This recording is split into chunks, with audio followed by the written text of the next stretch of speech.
जय माता दी। श्री दुर्गा सप्तशती का छठा अध्याय, धूम्रलोचन वध। महर्षि मेधा ने कहा, देवी की बात सुनकर दूत क्रोध में भरा हुआ वहां से असुरेंद्र के पास पहुंचा और सारा वृतांत उसे कह सुनाया। दूत की बात सुन असुरेंद्र के क्रोध का पारावार न रहा और उसने अपने सेनापति धूम्रलोचन से कहा, धूम्रलोचन, तुम अपनी सेना सहित शीघ्र वहां जाओ और उस दुष्टा के केसों को पकड़कर उसे घसीटते हुए यहाँ ले आओ।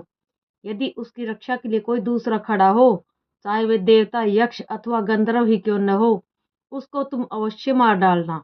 महर्षि मेधा ने कहा, शुंभ के इस प्रकार आज्ञा देने पर धूम्रलोचन 60,000 राक्षसों की सेना को साथ लेकर वहां पहुंचा और देवी को देखकर ललकार कर कहने लगा, अरे तू अभी शुंभ और निशुंभ के पास चल। यदि तू प्रसन्नता पूर्वक मेरे साथ न चलेगी तो मैं तेरे केसों को पकड़कर घसीटता हुआ यहाँ से ले चलूंगा। देवी बोली, असुरेंद्र का भेजा हुआ तेरे जैसा बलवान यदि बलपूर्वक मुझे ले जाएगा तो ऐसी दशा में मैं तुम्हारा क्या कर सकती हूँ। महर्षि मेधा ने कहा।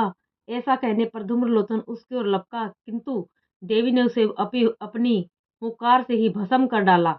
यह देखकर असुर सेना क्रुद्ध होकर देवी की ओर बढ़ी, परंतु अंबिका ने उन पर तीखे बाणों, शक्तियों तथा फरसों की वर्षा आरंभ कर दी।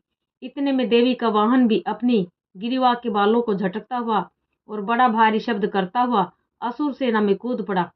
उसने कई असुर अपने पंजों से, कई अपने जबड़ों से और कई को धरती पर पटक कर अपनी दाढ़ों से घायल करके मार डाला। उसने कई असुरों के अपने नखों से पेट फाड़ डाले और कई असुरों का तो केवल थप्पड़ मारकर सिर धड़ से अलग कर दिया। कई असुरों की भुजाएं और सिर तोड़ डाले।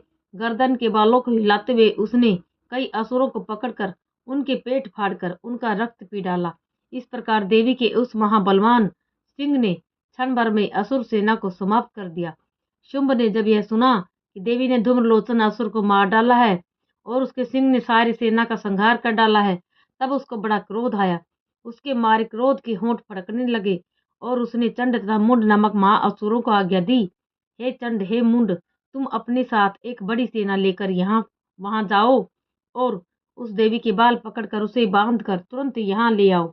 यदि उसको यहाँ लाने में किसी प्रकार का संदेह हो तो अपनी सेना सहित उससे लड़ते हुए उसको मार डालो और जब वह दुष्ट और उसका सिंह दोनों मारे जाएं तब भी उसको बांधकर यहाँ ले आना। श्री दुर्गा सप्तशती का 7वां अध्याय समाप्त।